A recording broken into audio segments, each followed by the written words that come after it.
Hi, Rick McLean from Empire Machinery. Today I want to briefly talk to you about our model Z5030. It's our geared head drill press. 1.25" drilling capacity. Comes standard with your number 4 Morse taper shank here.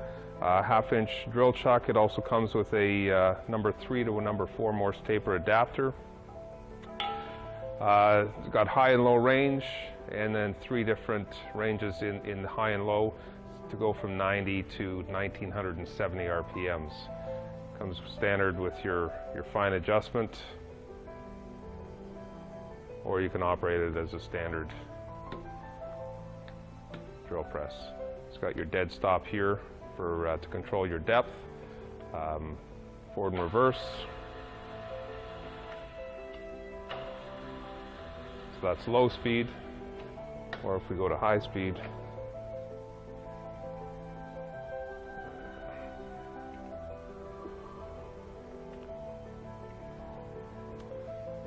so this is, right now I've got it in low speed. So there's your forward low, reverse low.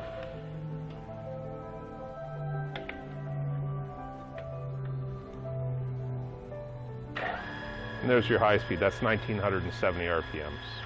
And reverse. Nice compact little unit. We bring them in 220 volt single phase and also 220 volt 3 phase. Give us a call today or go to our website, www.empire-machinery.com. Thanks.